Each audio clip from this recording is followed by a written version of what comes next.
오늘은 성령의 열매 중에서 사랑에 대해서 이야기를 나누겠습니다. 사랑이 무엇이냐고 물으신다면 뭐라고 금방 나오실 것 같은데요.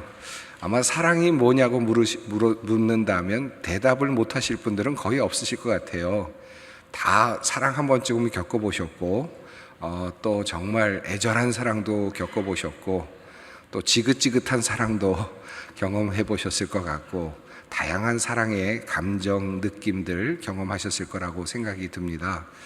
그런데 오늘 우리가 성령의 열매로서 사랑에 대해서 우리 함께 말씀을 나누는 겁니다. 그래서 이 사랑이 뭘까? 물론 다 알고 있는 내용입니다만은 그러나 조금 정리할 필요는 있을 것 같아요. 우리가 알고 있는 사랑, 특별히 우리가 감정적으로 경험했던 사랑, 이런 사랑을 넘어서는 하나님께서 우리에게 말씀하여 주신 사랑의 그 범위는 어떤 것이고 또 성격은 어떤 것일까 늘 알고 있지만 다시 한번 저희들의 삶을 다시 한번 다잡기 위해서라도 이 사랑에 대해서 함께 우리가 생각해 볼 필요가 있겠습니다. 먼저 오늘 말씀을 한번 함께 읽어보겠습니다. 오늘의 말씀입니다. 함께 읽습니다. 사랑하는 자들아, 우리가 서로 사랑하자. 사랑은 하나님께 속한 것이니 사랑하는 자마다 하나님으로부터 나서 하나님을 알고 사랑하지 아니하는 자는 하나님을 알지 못하나니 이는 하나님은 사랑이십니다. 하나님께서는 분명하게 우리에게 사랑하자, 사랑하라 라고 말씀을 하셨습니다. 또 그런데 중요한 것은 이 사랑하는 것은 하나님으로부터 난 것이다. 이 사랑의 근원이 하나님에게 있다라고 하는 아주 분명한 말씀을 우리에게 해주셨습니다.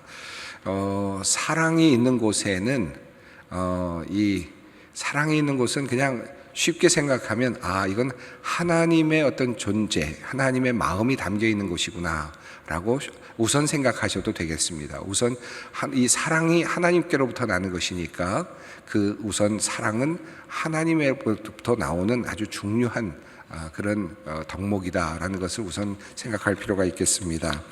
C.S. 루이스가 쓴 책 중에 4가지 사랑이라고 하는 그런 책이 있습니다. 이 책은 헬라의 그 문화권에서 다루고 있는 그 사랑의 영역 한 4가지를 조금 더 자세하게 그리고 풀어서 쓰고 있는 아주 좋은 책인데요.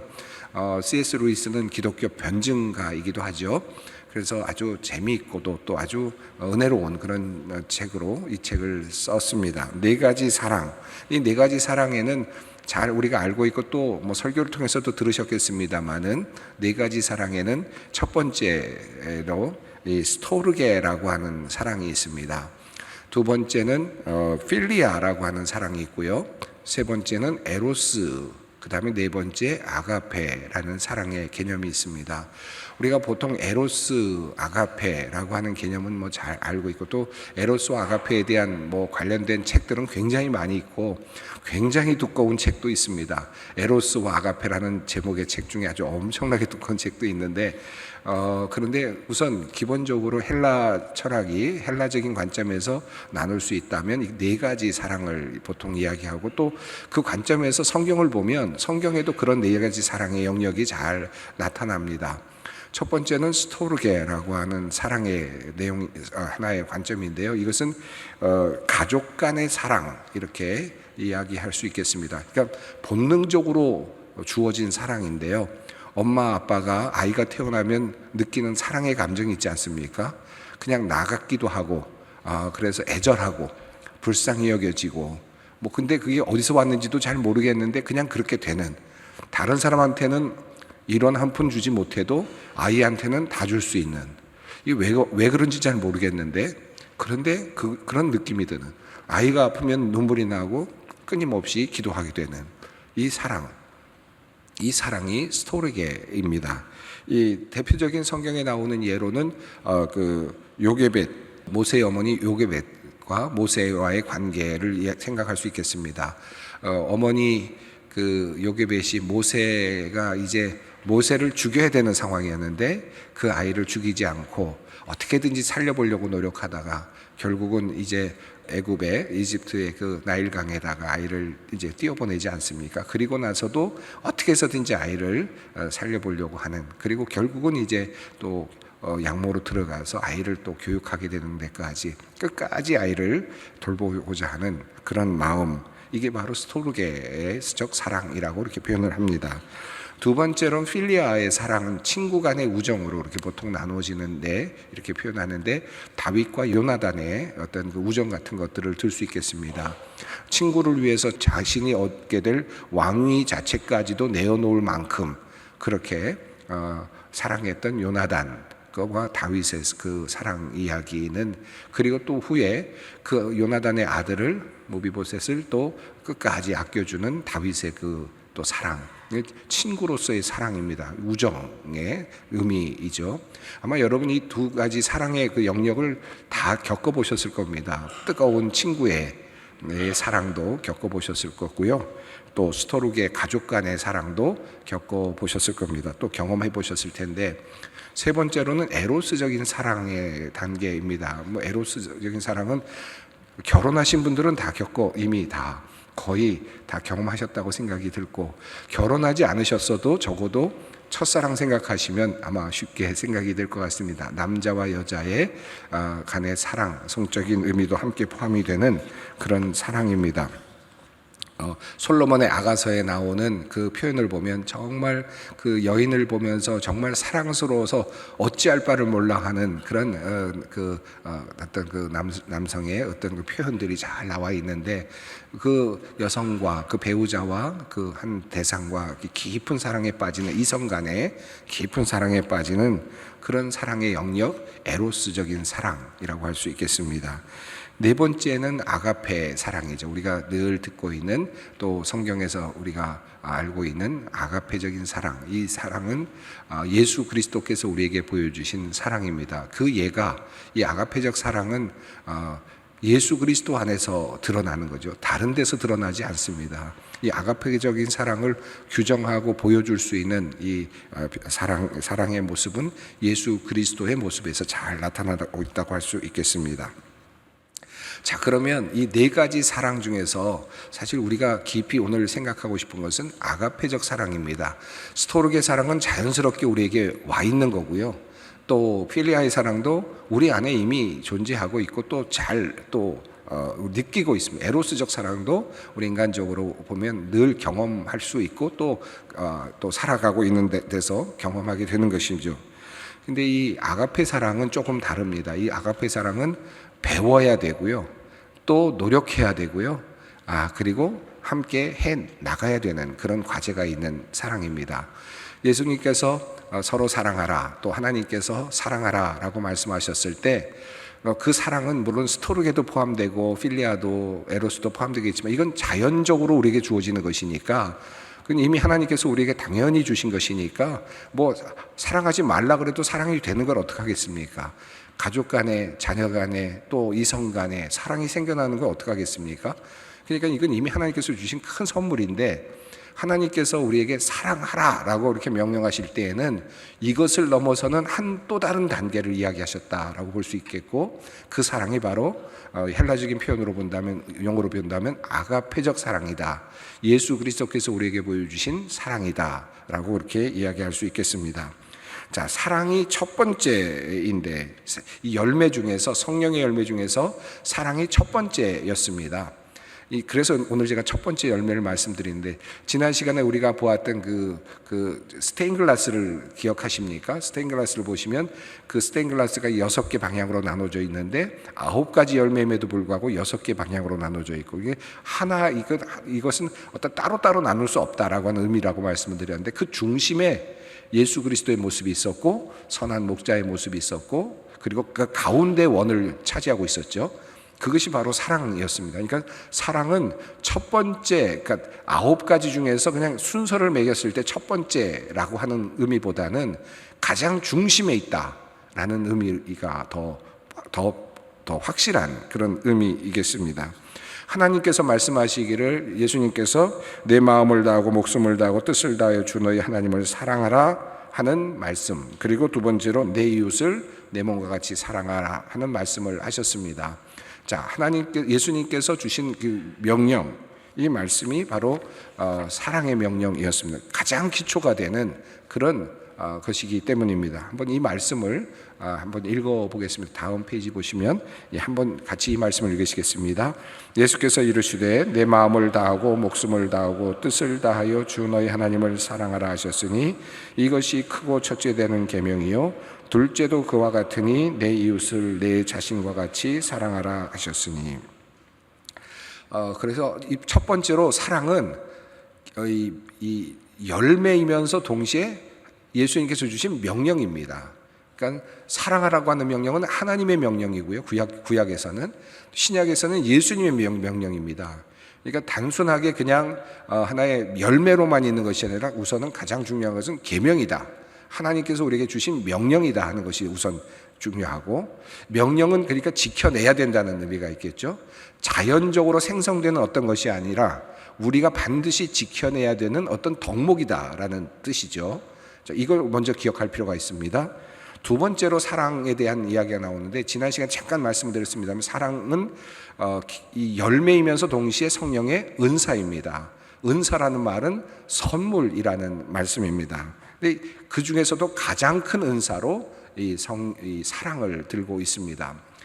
이 고린도전서를 보시면 그 다양한 은사들에 대해서 이야기가 나오는데, 고린도서 11장 이렇게 나온 그 고린도서에 나오는 이 은사에 대한 내용들을 보다 보면, 그 내용이 13장까지 이어지는 내용을 보면 다양한 은사들이 나오죠. 방언이라든지 예언하는 것이라든지 다양한 은사들에 대한 이야기가 나오는데, 고린도 교회가 제일 어려웠던 문제는 다양한 은사들이 있었던 교회였는데 교회가 분열이 되고 싸움이 일어나고 어려움이 있었다는 것입니다. 하나님의 은사, 성령의 은사가 있었음에도 불구하고 다양한 은사를 가지고 하나님의 역사가 일어나고 있는데 교회는 분열이 되고 싸움이 일어나고 있었다. 이게 고린도 교회가 경험했던 상황이거든요. 그런데 사도 바울은 이렇게 다양한 은사들에 대해서 이야기를 하면서, 그런데 그 중에 제일 큰 은사를 내가 너희들에게 이야기하겠다 라고 이야기를 하면서 시작하는 내용이 고린도전서 13장 내용 아닙니까? 사랑은 오래 참고 라고 시작되는 이 사랑에 대한 이야기가 바로 그 다음입니다. 그러니까 모든 은사가 다양한 은사가 아무리 많아도, 예언하는 능력이 있어도, 또 뭐 다양한 말씀을 풀거나 방언하는 능력이 있어도, 어떤 특별한 능력이 있어도 그 안에 사랑이 없으면 사실은 이 모든 것들은 다 허상이 돼버린다. 허망한 것이 돼버리고 기초가 없어진 것이 된다. 그래서 가장 중요한 은사는 사랑이라고 이렇게 표현을 했습니다. 그만큼 은사 중에 중심이 되는 것이고 기본이 되는 것이 바로 사랑입니다. 모든 은사를 은사답게 만들어줄 수 있는 것이 사랑이다. 그러니까 사랑이 빠져있는 은사는 실제적으로는 하나님의 사역을 감당할 수 없는 것이 되고 만다는 겁니다.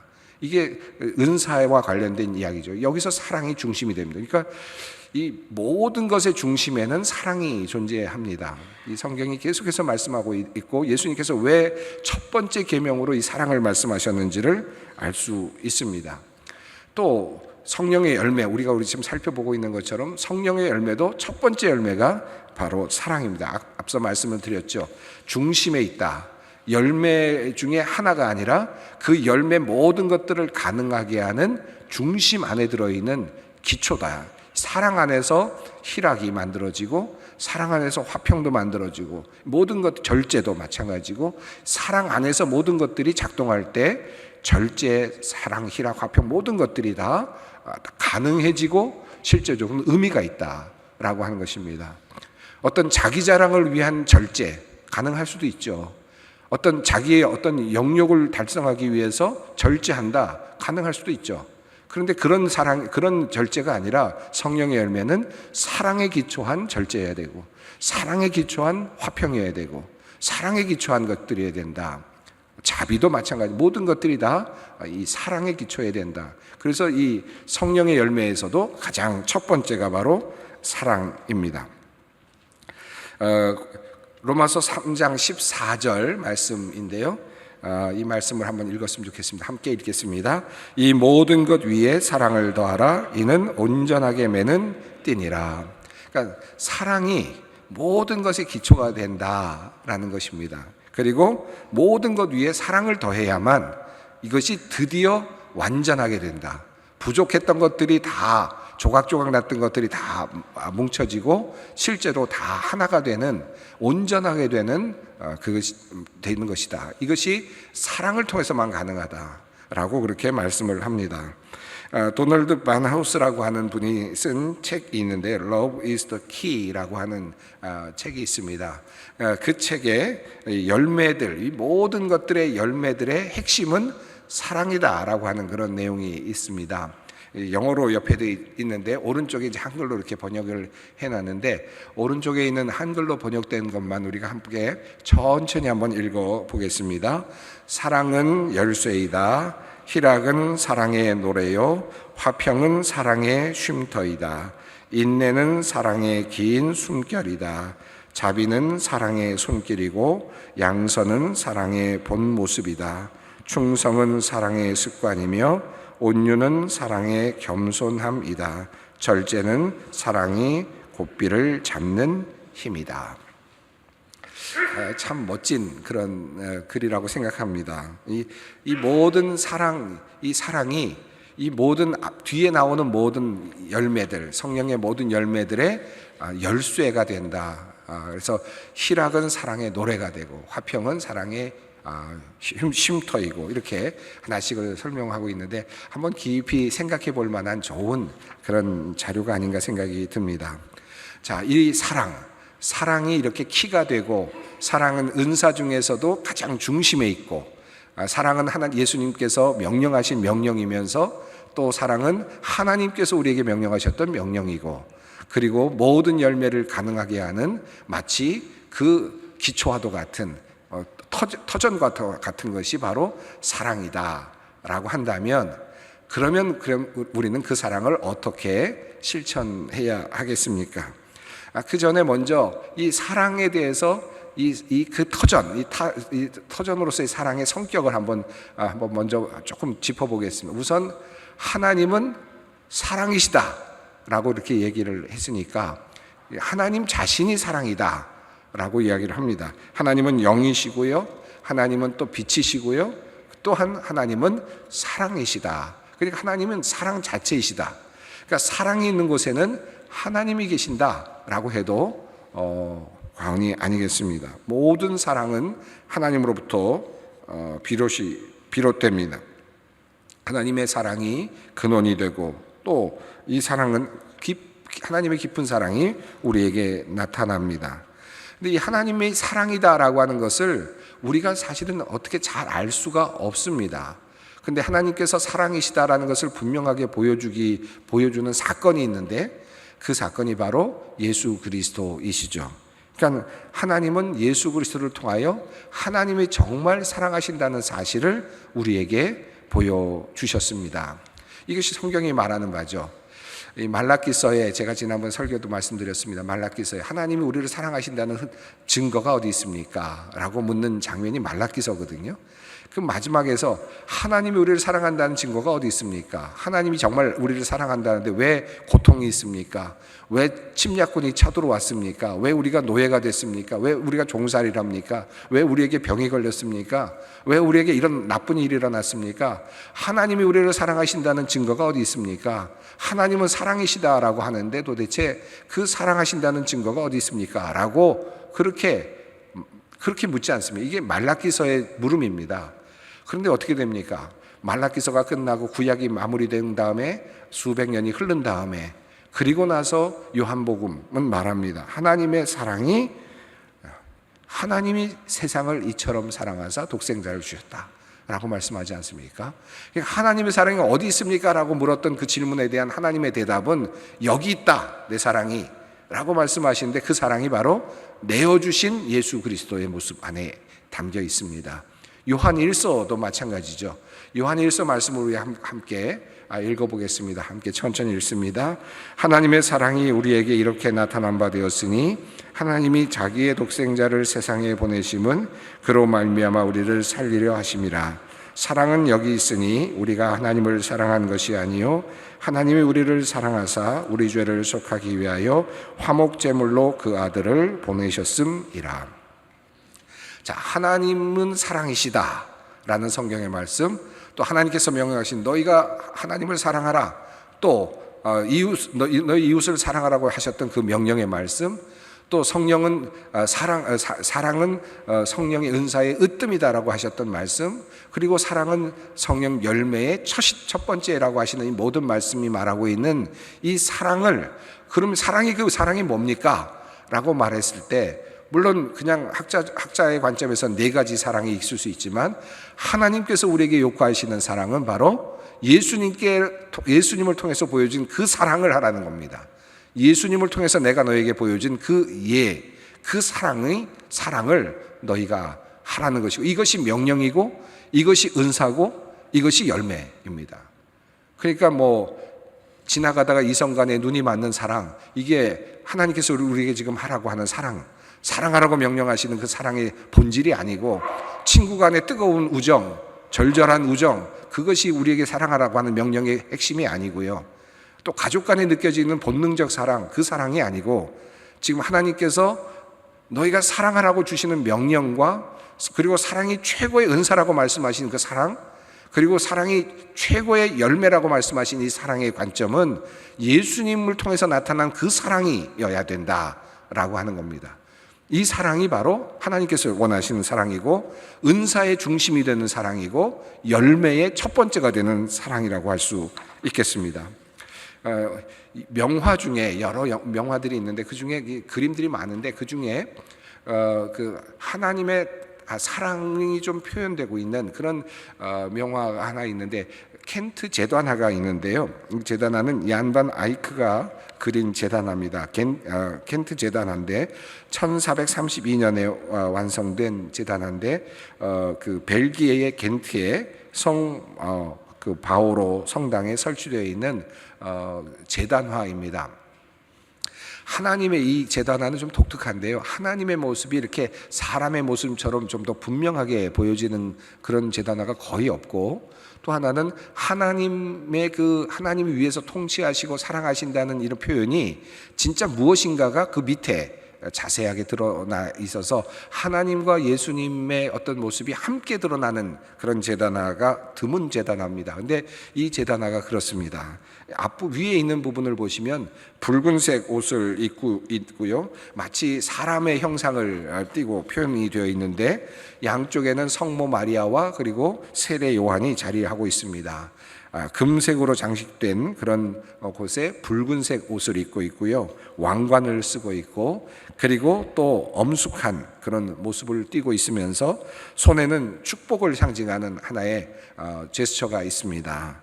그래서 하나님께서 인간을 향하여 축복을 주시는 자비로우신 하나님을 지금 표현을 하고 있습니다. 능력 있는 하나님, 권위가 있으신 하나님, 그리고 또 그 손은 지금 자유롭게 축복을 해주시는 그런 표현으로 손길이 그렇게 그려져 있습니다. 그러니까 하나님은 우리를 사랑하신다, 하나님은 우리를 축복하신다, 하나님은 우리를 지금 돌보고 계신다라고 하는 성부 하나님에 대한 그림이 그려져 있거든요. 자, 그러면 어떻게 하나님 우리를 사랑하시느냐? 병이 안 나게, 부자가 되게, 건강하게, 이런 여러 가지가 있을 것 같아요. 하나님이 우리를 돌보시고 사랑하신다라고 하는 이 아주 자상해 보이는 하나님의 그 사랑이 어떻게 표현이 되느냐? 바로 그 밑에 표현이 되어 있습니다. 바로 이 밑에 그림은 예수님의 모습이 있습니다. 이 사람들이 그 안에서 지금 그것을 보고 있는데요, 조금 더 가까이 가보면 하나의 제단이 있고요, 그 어린 양의 모습이 있고, 그리고 어린 양으로부터 피가 흘러나오고, 그 피가 성배에 들어가는 성찬의 의미가 있죠. 예수님께서 자신의 목숨을 주시고 몸과 피를 주시고, 그 희생을 통해서 하나님의 사랑이 드러나고 있다라고 하는 그림입니다. 그래서 성만찬 자체가, 예배 자체가 하나님의 사랑의 표징이다라고 하는 것을 보여주고 있습니다. 이 표현은 예수님을 이 땅에 보내주심으로써 하나님께서 그가 피를 흘리시고 대속의 십자가를 지시고 죽으신 이것이야말로 하나님께서 우리를 자유로우심으로 돌보시는 하나님의 돌보심이고 하나님의 사랑이다라는 사실을 보여주고 있습니다. 자, 여기서 우리가 볼 수 있는 것은 이 예수님께서 오시는 과정들, 성경에 나오는 이 예수님이 오시기까지의 그 이야기들, 오늘 누가복음을 읽고 있습니다만은 이 내용을 보면 하나님이 아주 오랜 기간에 걸쳐서 준비하시고 그리고 인간을 위해서 지금 준비하신 일들이 이루어지고 있는 것을 볼 수 있지 않습니까? 예수님을 보내신 이 하나님의 사랑은 단순하게 한순간에 감정적으로 애따 모르겠다 이렇게 주신 사랑이 아니라 아주 지속적으로 인간의 모습을 자세히 알고 계시는 하나님께서 그 인간을 구원하시기 위해서 가장 적절한 방식을 따라서 인간이 할 수 없는 것들은 또 제해 놓으시고 그렇게 해서 이루어지 가신 사랑의 방식이 바로 예수 그리스도의 이 성육신과 죽으심이시죠. 그러니까 예수님의 죽으심과 이 성육신과 죽으심은 한마디로 말하면 하나님의 지속적인 관심과 사랑의 산물이라고 할 수 있겠습니다. 그래서 이 사랑은, 이 아가페의 사랑은 완전히 내어주는 사랑이면서 동시에 이것은 지속적이고 단순한 감정이 아니라 지속적인 태도와 행동을 의미한다라고 말할 수 있습니다. 이 사랑은 그러니까 단순하게 감정으로 훅 해서 하는 사랑이 아니라 주도 면밀하게 생각하고 결단하고 그리고 준비하는, 그렇게 해서 만들어지는 사랑이라고 할 수 있습니다. C.S. 루이스는 그래서 이런 말을 하였습니다. 함께 읽어보겠습니다. 사랑은 애정어린 감정이 아니라 사랑하는 사람의 궁극적인 선을 위해 가능한 한 최선을 다해 지속적으로 바라는 마음이다. 상대방이 잘 되게 하기 위해서 지속적으로 그냥 단순히 내가 오늘 주고 싶어서 주는 게 아니라 생각하고 또 노력하고 준비해서 그를 위해서 내가 줄 수 있는 최고의 것을 주는 그런 행위, 이게 바로 진정한 사랑이다. 사랑이 감정이 아니다 라고 하는 것입니다. 여러분, 결혼도 그렇지 않습니까? 제가 결혼 주례할 때마다 늘 그런 얘기를 종종 하는데요. 사랑이라고 하는 이 출발은 에로스로부터 출발합니다. 이 사랑 에로스는 자기 것으로 만들고 싶은 사랑이거든요. 근데 그 사랑만 갖고는요, 다들 잘 출발하고 웃으면서 출발하는데 가던 길에 걸려 넘어지는 사람들이 상당히 많습니다.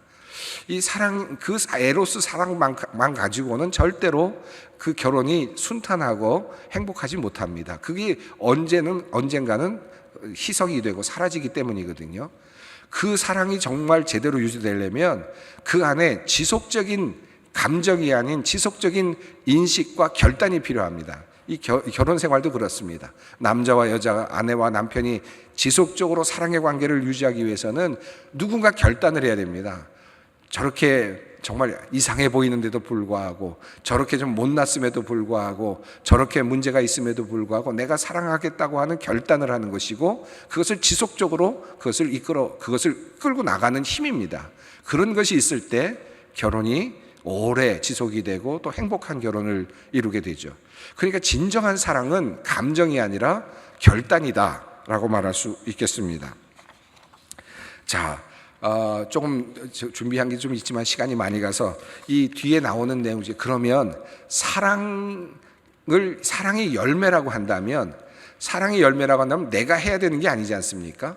여러분, 그건 내가 할 수 없는데 열매, 하나님과 붙어 있으면, 우리가 말씀과 붙어 있으면 이 사랑의 능력이 조금씩 생겨나서 자라난다는 거 아니겠습니까? 이게 열매 아니겠습니까?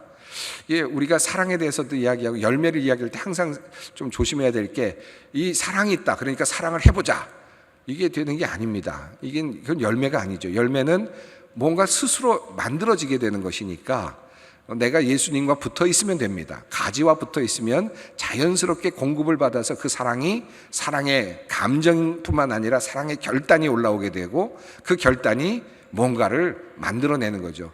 과연 그런 일이 있을 수 있을까? 그냥 좋은 얘기가 아닐까? 있을 수 없지. 인간은 그렇게 되지 않아. 예수님처럼 사랑한다는 게 어떻게 가능해? 그런데 그렇게 살았던 사람들이 꽤 많습니다. 제가 그 중에 한 예, 여러분이 잘 알고 계시는 예를 들어보겠습니다. 손양원 목사님이죠. 이 손양원 목사님은 뭐 아시는 것처럼 뭐 다 얘기를 못 드리겠습니다만은, 손양원 목사님은 공산군에 의해서 이제 처형을 당하셨고 순교를 당하셨는데, 그 전에는 일제 항거하시기도 했고 또 광복을 위해서 또 많은 노력을 하시기도 했습니다. 그분에 관련된 내용 중에 몇 가지가 있죠. 한 가지는 아주 중요한 애양원에서 한센병 환자들을 돌보시는 일을 했는데, 그냥 경증 환자들만 돌본 게 아니라 중증 환자들 안에 들어가서 그들이 만들어낸 그 고름을 입으로 빨아서 맺어냈다라는 그런 이야기가 있지 않습니까? 이게 어떻게 가능합니까? 이런 일이 어떻게 가능할까요? 그런데 성령 받고 성령의 열매를 맺은 사람 중에 이런 일을 한 사람이 있습니다. 이게 성령의 열매라는 거예요. 이게 성령의 열매의 모습이다. 이거 어떻게 가능할까? 또 아이를 이제 두 아들이 죽지 않습니까? 손동인하고 손동신. 이 아들이 그만 여순 반란 사건 때, 여수 순천 사건 때 공산주의자들에 의해서 또 특별히 그때 처형했던 그 한 아이가 있었는데, 재선이라고 하는 안재선이라는 사람이 그 아이를 이제 두 아이를 죽이게 되는데요. 이 아이 너무나도 사랑했던 잘 자라난 두 아이가 그만 죽게 됩니다. 이 죽음 때문에 굉장히 실망을 하게 되는데, 그럼에도 불구하고 이 손양원 목사님은 이 기도를 쓰지 않습니까? 9가지 기도라고 하는 기도를 쓰는데, 제가 오늘 다 읽지는 못하겠습니다만 이 첫 번째 것만 한번 읽어볼까요? 나 같은 죄인의 혈통에서 순교의 자식이 나게 하셨으니 감사합니다. 이렇게 시작된 기도는 첫째, 둘째, 셋째, 넷째, 다음에 또 다음 장면도 한번 보여주시겠습니다. 다섯째, 여섯째, 일곱째, 그리고 여덟째, 아홉째 기도를 드립니다.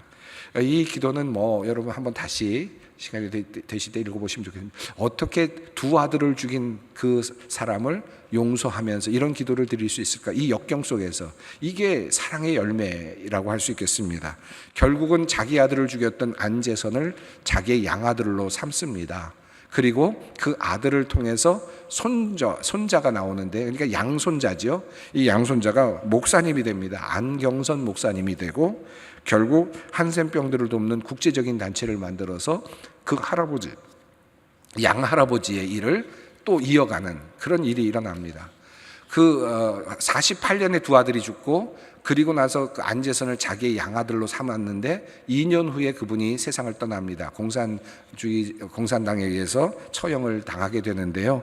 그때 그 양아들로 삼은 그 아들이 양아버지인 손양원 목사님을 장사 지냅니다. 지금 이 사진이 그 사진인데, 오른쪽에서 가운데 제일 큰 사진이죠. 높이 큰 키의 그 사람이 안재선입니다. 그러니까 손양원 목사님의 두 아들을 죽였던 아들이 양아들이 돼서 손양원 목사님이 돌아가신 다음에 그 양아버지를 장사 지내는 장면의 사진이 이 사진입니다. 여러분, 이런 사람이 있습니다. 그리고 바로 하나님께서 주시는 이 성령의 열매는 여기까지, 이런 모습까지도 나타납니다. 참 그 외에도 사랑의 사람들이 얼마나 많습니까? 이 성령의 열매는 하나님께 우리가 붙어 있어서 하나님과의 양분을 얻고 하나님의 은혜를 입으면 이런 놀라운 역사들이 일어납니다. 이 사랑의 열매, 첫 번째 성령의 열매, 우리가 꼭 맺을 수 있었으면 좋겠습니다. 이것은 하나님의 명령이고 또 하나님의 큰 은사이고 동시에 하나님께서 우리에게 주신 큰 선물, 열매입니다. 함께 기도하겠습니다. 거룩하신 아버지 하나님, 감사합니다. 오늘 사랑의 귀한 성령의 열매에 대해서 함께 말씀을 나누었습니다. 이 사랑이 우리에게도 이루어질 줄 믿습니다. 주님의 말씀 꼭 붙잡고 주님과 교제하며 기도하며 나아갈 때 우리 안에 이 귀한 열매 맺힐 수 있도록 주님 역사하여 주시옵소서. 우리 주 예수 그리스도의 이름으로 기도드립니다. 아멘.